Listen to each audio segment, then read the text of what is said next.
Bonjour, nous sommes heureux de vous accueillir nombreux à cette réunion publique de ce projet qui est présenté par l'Association des propriétaires de Préfailles, l'Association de sauvegarde de l'environnement de Préfailles, avec la commune de Préfailles. Nous allons commencer par évoquer quelles sont les réflexions qui sont à l'origine de ce projet de plantation d'arbres. Tout d'abord, nous regardons ces paysages de notre commune de Préfailles au XIXe siècle. On voit bien que à l'horizon des photos au XIXe siècle et derrière la villa Chantelevent, il y a une lande sans aucun arbre, et aujourd'hui, quand on voit la photo d'aujourd'hui, effectivement on voit beaucoup plus de construction et des arbres qui apparaissent. De l'autre côté de Préfailles, on voit bien aussi sur cette photo prise par Amélie Gallup en 1906 qu'il commence à y avoir quelques arbres, mais qui sont restreints, donc un petit peu quelques endroits dans les maisons construites déjà dans la deuxième partie du XIXe siècle. Et aujourd'hui, quand on voit sur le même paysage, on voit effectivement qu'il y a beaucoup d'arbres. Cette situation de Préfailles n'est pas exhaustive, c'est-à-dire que beaucoup de communes du bord de mer, dont Pornic, Sainte-Marie, etc., ont le même problème, c'est-à-dire qu'au XIXe siècle, les paysages étaient de la lande, beaucoup, avec très peu de construction, et effectivement l'arrivée de tous ces curistes et de ces estivants a permis de changer les choses. Pourquoi plantait-on des arbres au XIXe siècle? C'était surtout, les raisons principales, c'était de se protéger du vent, évidemment apporter de l'ombre dans la fraîcheur au moment des grandes chaleurs, agrémentant son jardin en plus des fleurs, parce que les arbres, ça embellit le jardin, et surtout, l'arbre, c'est la vie. Il grandit en même temps que nos enfants et nos petits-enfants. Mais ça n'a pas été aisé forcément de trouver les arbres que l'on pourrait planter, et après expérimentation faite par nos prédécesseurs à Préfailles et dans d'autres communes, les trois espèces d'arbres qui tiennent le mieux et que l'on retrouve le plus dans nos communes, c'est le cyprès de Lambert, que nous on appelle beaucoup le lambertiana, le chêne vert et le pin. Alors, là j'ai trouvé une petite référence qui indique pourquoi est-ce que les arbres apportent de la fraîcheur. C'est parce qu'effectivement ils absorbent de la lumière, ils font de la photosynthèse, et donc on rejette effectivement les arbres rejettent de l'eau dans l'atmosphère. Donc certains disent que quand c'est en ville et qu'il y a des grosses chaleurs, on peut abaisser les températures d'environ 5 degrés dans l'environnement des arbres. Donc ça n'est pas forcément négligeable. Maintenant, qu'en est-il aujourd'hui? Donc évidemment, ces arbres plantés par les propriétaires depuis plus d'un siècle constituent ce qu'on appelle aujourd'hui un patrimoine arboré. Donc, la municipalité de Préfailles, mais elle n'est pas la seule à avoir ce type d'approche, souhaite préserver un cadre paysager agréable et conserver les arbres sur leur territoire, avec un certain nombre de réponses. Et pour information, il convient de rappeler que pour tout abattage d'arbres, il faut faire une demande d'autorisation d'abattage en mairie. Donc ceci, c'est à peu près les mêmes processus dont beaucoup de communes estivales sont la même chose. Il est bon de rappeler quand même que c'est le propriétaire qui est responsable de ces arbres. Et s'il ne fait pas sa demande et qu'il abat un arbre, il peut être infligé une amende en cas de non-respect de cette démarche.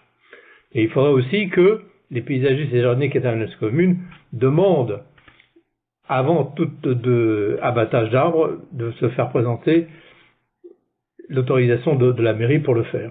Certains paysagistes le font, mais pas tous, et je pense que dans l'avenir, il faudra que ce soit généralisé, et nous reviendrons plus tard avec une réflexion sur l'évolution du PLU pour avoir une réponse à cette question.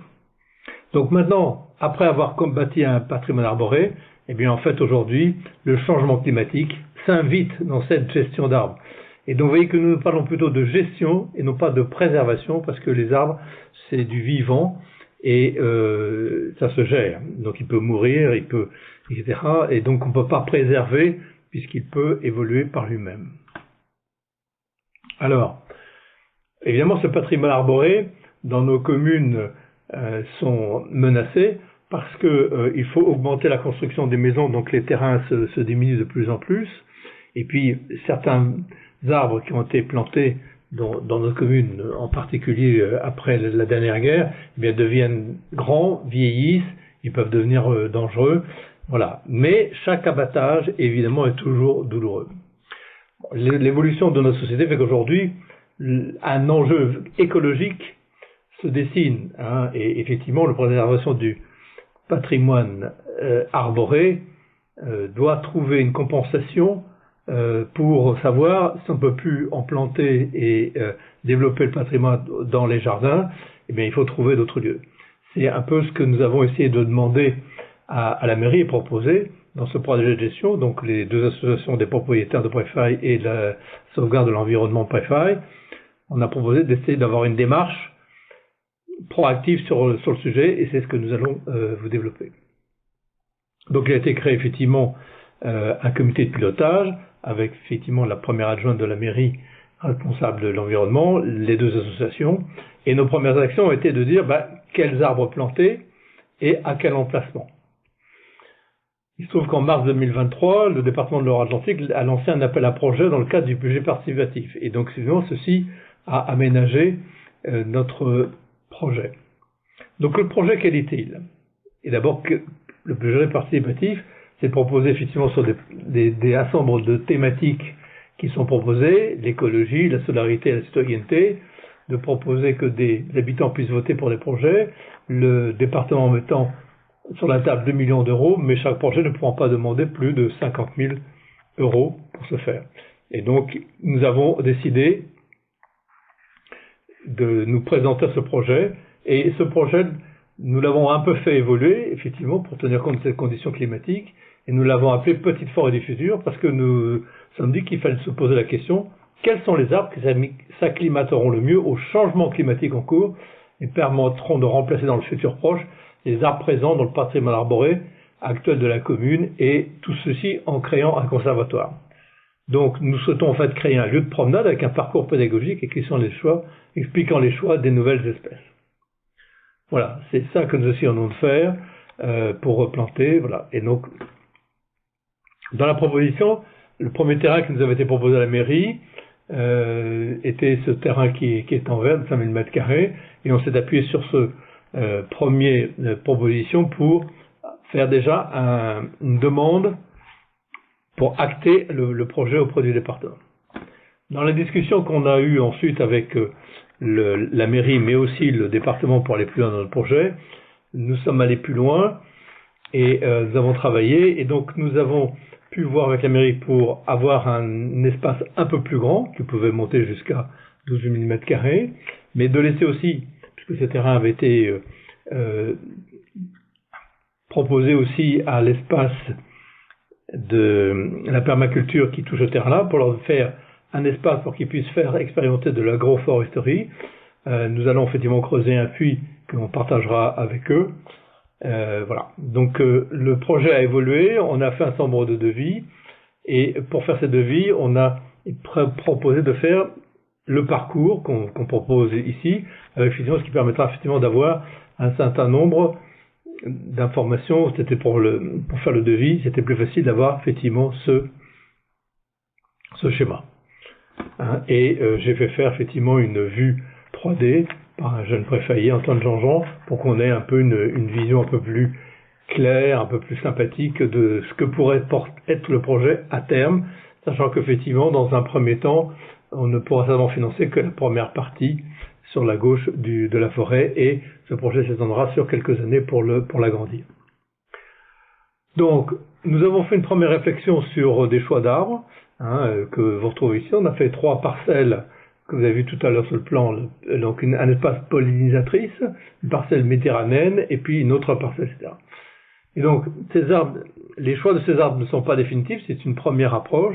Évidemment, après, il faudra tenir compte du sol, de la voisinité des arbres, est-ce qu'on ne peut pas être très grand à cause des tout petits. Enfin, voilà. Donc il y a une réflexion sur où est-ce qu'on va les planter, et donc on va monter un comité scientifique à travers la nouvelle association qui va gérer cette forêt dans le futur, de façon à pouvoir finaliser ce projet. Mais là, ça vous donne déjà une première idée de vers quoi nous voulons planter des arbres. Donc l'idée en même temps, c'est de pouvoir mettre dans le parcours des panneaux qui feront avec des QR codes, permettront de renvoyer vers les informations qui sont sur le site internet que nous avons créé, forêtdufutur.fr, et donc pour chaque variété d'arbres, mais en fait il y aura toutes les informations que sont accessibles sur le site, avec effectivement là des références par exemple sur la qualité en termes de résistance à la chaleur tirées d'études qui sont faites par des scientifiques sur le domaine et que nous retrouvons sur internet aussi. Donc le premier projet, donc il fallait un budget de 50 000 €, et donc voici pour la première étape du projet, ce que nous avons réparti entre la préparation du terrain, l'achat d'arbres, le creusement du puits, un centre d'information, etc. Voilà, donc ce projet a été retenu, et maintenant nous allons pouvoir en même temps réfléchir à l'étape suivante, sur l'ensemble du terrain de 12 000 m², nous avons fait une première estimation que, en plus de 50 000 €, il nous faudra à peu près 100 000 €. Et donc pour cela, ça va nous amener effectivement à créer une nouvelle association qui va permettre de pouvoir obtenir des subventions, des dons particuliers, et pouvoir faire des actions autour de ça. Et cette association pourra délivrer des reçus fiscaux, ce que ne pouvaient pas faire nos associations qui étaient trop ciblées et pas assez générales. Voilà.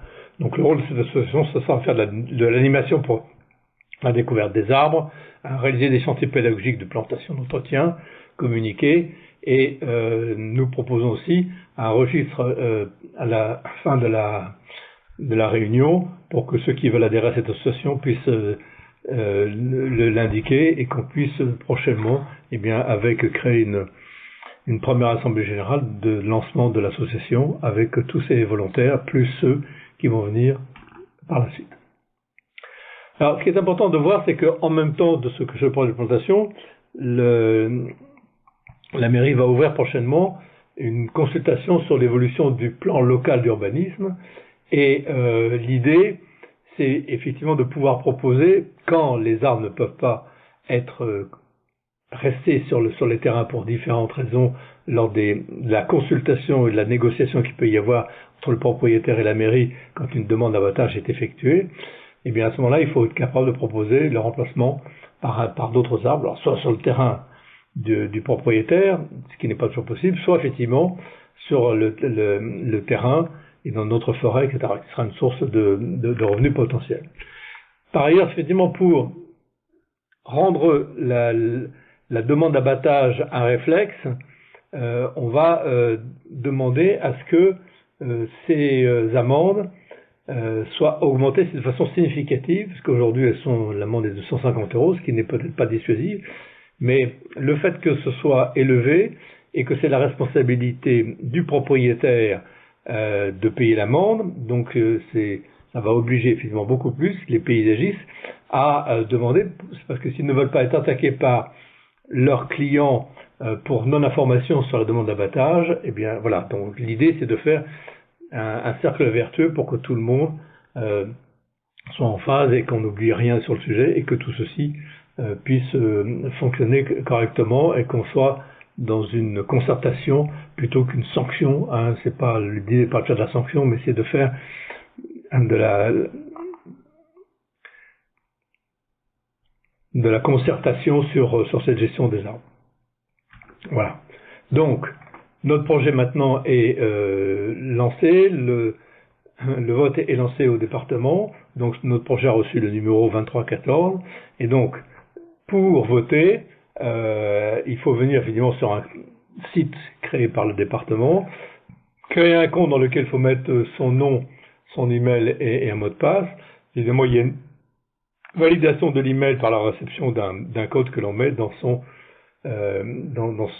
email, dans le site internet, pour valider son email. Et après, on peut voter. Donc, nous avons mis dans notre site internet forêtdufutur.fr un lien direct vers la page qui permet de pouvoir faire cette saisie-là, et on a mis aussi une vidéo d'explication sur comment faire toute cette démarche de vote pour ceux qui ne sont pas très à l'aise dans l'utilisation de ce site internet. Voilà, donc le département lui va proposer un certain nombre d'endroits pour pouvoir le faire, mais il ne va pas se démener sur tout le département. Donc nous, à Préfaille, nous allons aider les préfaillés. Donc nous programmons les premières permanences les matins de jour de marché sur la terrasse du café du centre. Alors pour l'instant, pour commencer, on a fait jusqu'au 21-10, mais en fait, jusqu'à la fin du mois, pendant les vacances en Toussaint, pour tous ceux qui seront là, on sera aussi là, présents les mercredis matins et les samedis matins de marché, pour accueillir et aider tous les gens qui veulent aider à voter. Et bon, il y a 3 projets à faire, on peut les aider à aller rechercher d'autres projets qui peuvent les intéresser et leur montrer comment ça marche.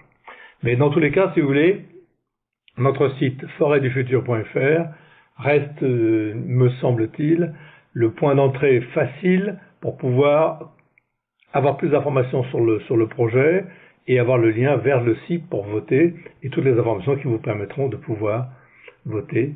Voilà, et bien nous vous remercions beaucoup maintenant de votre soutien et nous vous disons à bientôt.